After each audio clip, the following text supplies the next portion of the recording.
تو آپ کو بتا دوں کہ ناظرین کسی جو جائیداد ہوتی ہے اس کی فروخت اس کے حق ملکیت کی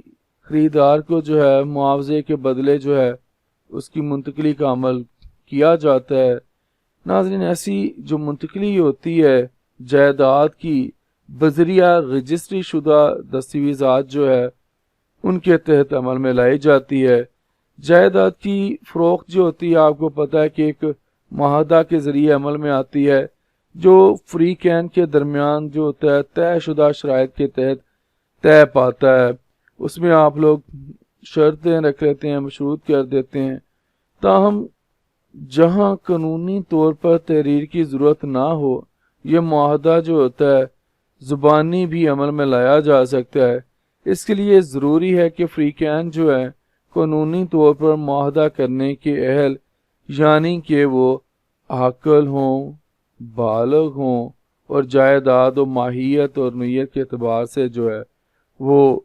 جائیداد قابل منتقلی ہو، یہ نہ ہو کہ وہ منتقل نہ ہو سکتی ہو۔ تو ناظرین اب میں جائیداد کی جو خرید و فروخت ہے اس میں احتیاط جو برتی جانی چاہیے اس کے بارے میں آپ کو بتاتا چلوں۔ ناظرین جائیداد کی جو خرید و فروخت میں جو آپ کی طرف سے تھوڑی سی سستی یا لاپرواہی جو ہوتی ہے اگر برتی جائے تو پھر بعد میں اس کے لیے جو نقصان ہوتے ہیں وہ بہت زیادہ ہوتے ہیں، یعنی کہ یہ جو سستی ہوتی ہے یا لاپرواہی ہوتی ہے نا جب جائیداد کی آپ خرید و فروخت کرتے ہیں تھوڑی سی بھی، تو وہ آپ کے لیے بہت زیادہ نقصان دہ ثابت ہو سکتی ہے۔ ناظرین قانون کے مطابق خریدار کی یہ ذمہ داری ہے کہ وہ کوئی بھی جائیداد خریدنے سے پہلے اس بات کی تسلی کر لے کہ جائیداد جو ہے وہ قابل فروخت ہے اور یہ کہ بیچنے والا جو ہے قانونی طور پر اسے منتقل کرنے کا اختیار رکھتا ہے۔ یہ اختیار جو ہوتا ہے اس بات کا متقاضی ہے کہ خریدار جو ہے جائیداد اور اس کے فروخت کرنے والے کے متعلق تمام دستاویزات کی جو ہے جانچ پڑتال کر لے۔ ناظرین جس جائیداد میں شریک مالکان کی جو تعداد ہے 2 یا 2 سے زیادہ ہو تو ایسی صورت میں کوئی مالک اپنی جو ہوتی ہے اپنے حصے کی حد تک کی جائیداد جو ہوتی ہے کسی کو بھی قانوناً جو ہے منتقل کر سکتا ہے۔ ناظرین اس منتقلی کے ساتھ جو مشترکہ قبضہ بھی خریدار کو حاصل ہو جائے گا اور جن ذمہ داریوں کا جو منتقل کنندہ ہے پابند ہوتا ہے کہ اس کا اطلاق جو ہے خریدار پر بھی ہو جائے گا۔ البتہ اگر کوئی غیر تقسیم شدہ رہائشی مکان کسی ایسے شخص کو منتقل ہو جائے جو اس خاندان کا فرد نہ ہو تو ناظرین ایسی صورت میں وہ شخص اس قانون کے تحت اس جو مشترکہ قبضہ سے کوئی استفادہ نہیں کر سکتا۔ اگر کوئی زیر مقدمہ جائیداد جو ہوتی ہے کسی فرد نے فروخت کر دی ہو تو ایسی صورت میں جو ہے خریدار جو ہے مقدمہ کی ڈگری یا آخری فیصلہ عدالت کا جو ماننے کا جو ہے وہ پابند ہوگا۔ تو یہ احتیاط جو ہے آپ لوگوں کو زمین جائیداد وغیرہ خریدنے سے پہلے لازمی چیک کر لینی چاہیے، یعنی کہ احتیاط برتنی چاہیے۔ یہ چیزیں جو ہیں یہ چیک کر لینی چاہیے، یہ بات اس بات کی تسلی کر لیں کہ وہ کسی عدالت میں جو جائیداد آپ خرید رہے ہیں متنازعہ تو نہیں۔ تو یہاں پر ناظرین آپ کو ایک اور بات بتاتا چلوں، فریقین جو ہوتے ہیں معاہدہ کے حقوق و فرائض جو ہوتے ہیں ان کے بارے میں بتا دوں کہ جو فریقین کے درمیان معاہدہ ہوتا ہے اس کے جو حقوق و فرائض ہوتے ہیں۔ ناظرین بائع پر لازم ہے کہ وہ جائیداد کی خامیوں کے بارے میں خریدار کو آگاہ کرے، یعنی کہ جو زمین کو اس جائیداد کو بیچ رہا ہے اس پر لازمی ہے کہ وہ جو ہے نا جو اس زمین کو اس جائیداد کو خرید رہا ہے وہ کیا کرے، خریدار کو اس جائیداد کی خوبیوں خامیوں کے بارے میں جو ہے آگاہ کرے، اسی طرح ہمارا جو دین اسلام ہے اس میں بھی ہمیں یہ باتیں جو ہیں وہ بتائی گئی ہیں جب تجارت کے معاملات ہیں، اور ہمارے نبی کریم صلی اللہ تعالی علیہ وآلہ وسلم کی زندگی جو ہے وہ ہمارے لیے ایک مثال ہے۔ ان کی زندگی میں یہ تجارت کے جو معاملات ہیں تو ہمیں ان کو اپنی زندگی میں اپنانا چاہیے۔ چلیں بات کو پھر سے وہیں سے شروع کرتے ہیں جہاں سے ہم نے ختم کیا تھا۔ تو بات یہ تھی کہ جو بایا ہوتا ہے، جو خریدار بیچنے والا ہوتا ہے، اس کو چاہیے کہ خریدار کو جائیداد کی خامیوں کے بارے میں جو ہے وہ لازمی آگاہ کرے۔ اگر مالکانہ حقوق میں کوئی کمی ہو جس کا خریدار کو علم نہ ہو، اور نہ ہی وہ تمام سوجھ بوجھ کے باوجود اسے معلوم کروا سکا ہو، تو اس کا ذکر بھی جو ہے وہ بایا کو کر دینا چاہیے۔ جائیداد کے بارے میں جو متعلقہ سوالات کا صحیح جواب دینا چاہیے جو اس سے پوچھے جائیں۔ تو جائیداد کی حوالگی تک ناظرین اس کی جو زیادہ سے زیادہ جو ہے وہ حفاظت کرے، یعنی کہ اگر اس کے پاس جب تک کاغذات مکمل نہیں ہو جاتے، پیسے مکمل نہیں مل جاتے، منتقل مکمل طور پر جو ہے خریدار کے نام جائیداد نہیں ہو جاتی، تو پھر بایا کی جو ہے وہ ذمہ داری بنتی ہے، اس کا فرض بنتا ہے، کیونکہ ہم لوگ جو فریقین ہیں ان کے درمیان جو حقوق ہیں اور جو فرائض ہیں ان کے بارے میں بات کر رہے ہیں، تو اس کا بھی اس کو چاہیے کہ خیال رکھے کہ کوئی اس پر قبضہ نہ کر لے، اس کو کوئی نقصان نہ پہنچ جائے۔ تو یہ جو ہے اس کا فرض بنتا ہے بایا کا، جو بیچنے والا ہے۔ اسی طرح بایا کے متعلق یہ تصور کیا جائے گا کہ اس نے جس جائیداد کی منتقلی کا وعدہ کیا ہے وہ موجود ہے، اور معاہدہ کا مفاد جو ہے خریدار کو منتقل ہو جائے گا، اور تمام رقم کی ادائیگی کے بعد جو ہے خریدار کو جائیداد سے متعلق جو ہے تمام دستاویزات جو کہ بایا کے قبضہ میں ہوں گی وہ اس کو دے دے گا۔ بایا کا جو ہے جائیداد کا کرایہ اور منافع جائیداد کا وہ خریدار کو منتقل ہونے تک اپنے پاس وہ رکھ سکتا ہے۔ یہاں پر میں آپ کو ایک بات بتا دوں کہ جب تک کمپلیٹ اگر کرائے والی پراپرٹی ہے جہاں سے کرایہ آتا ہے جائیداد سے، یا کوئی زمین ہے جس کا کوئی ٹھیکہ وغیرہ آتا ہے، تو وہ جو اس کو ہے اس کا منافع وغیرہ جو ہے وہ اپنے پاس جو بایا رکھ سکتا ہے جب تک مکمل طور پر وہ خریدار کے نام منتقل نہیں کر لیتا، خریدار جو ہے اس کو مکمل طور پر آکوپائی نہیں کر لیتا تب تک۔ ناظرین ایک اور بات آپ کو بتا دوں کہ جائیداد کی ملکیت جو ہے خریدار کو منتقل ہونے کے بعد اس کا یہ حق ہوگا کہ وہ جائیداد سے حاصل ہونے والے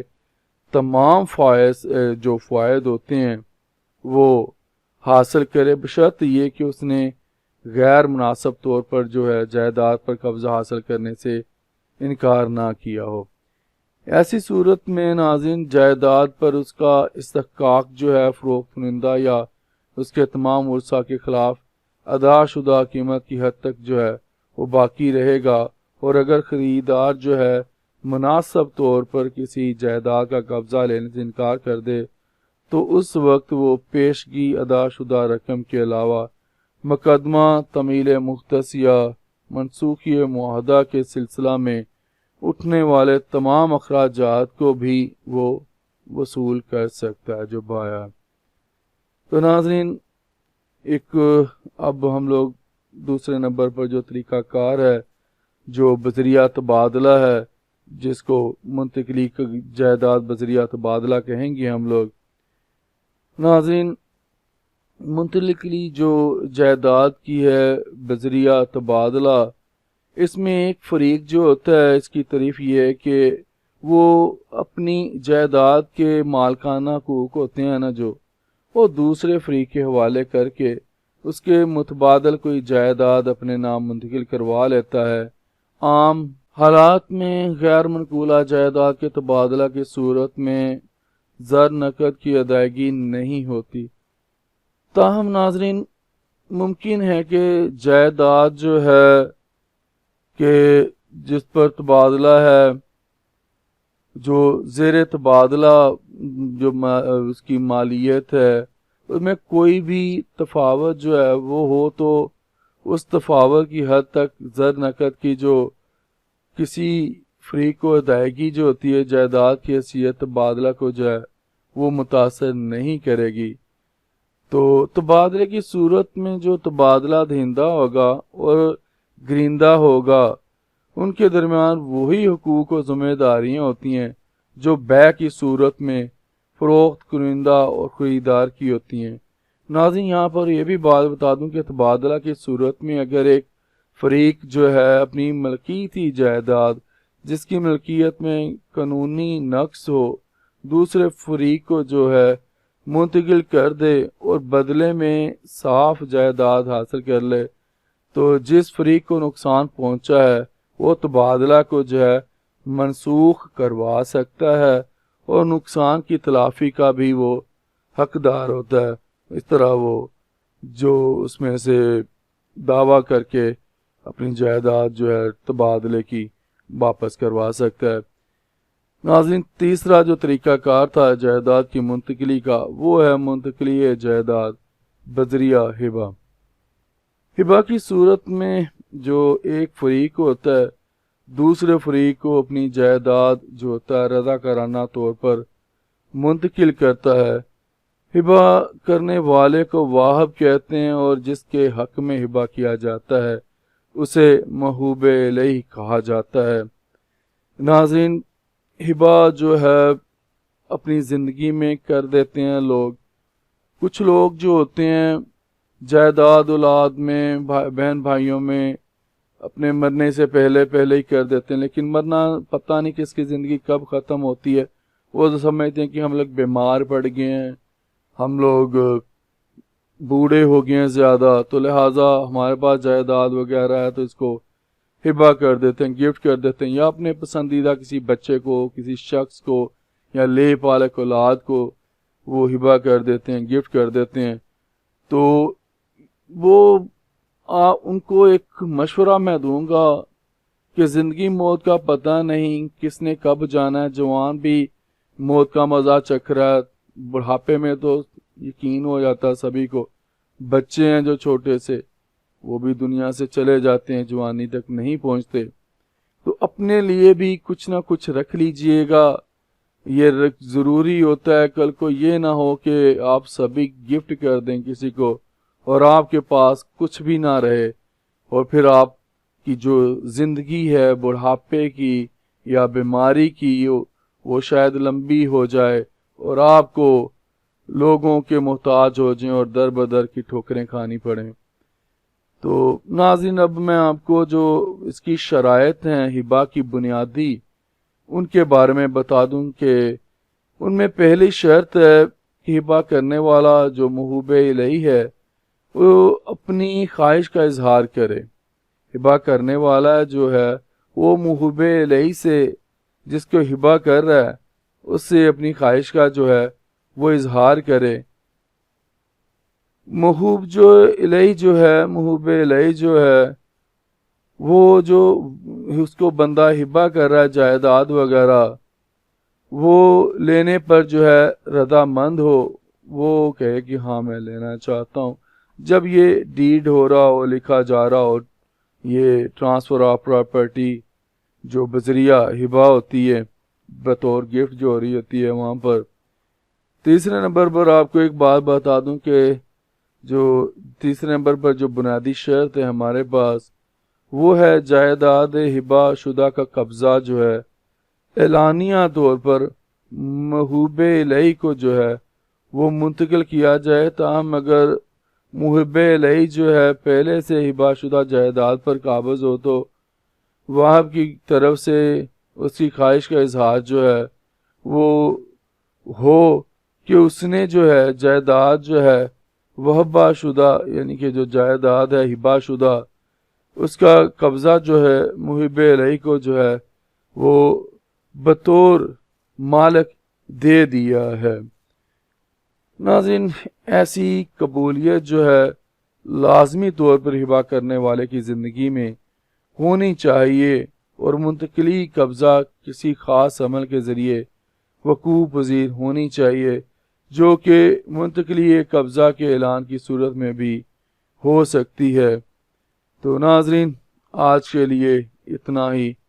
زندہ رہا تو آپ کے ساتھ پھر انشاءاللہ اگلی ویڈیوز میں ملاقات ہوگی۔ اجازت دیجیے، اللہ حافظ۔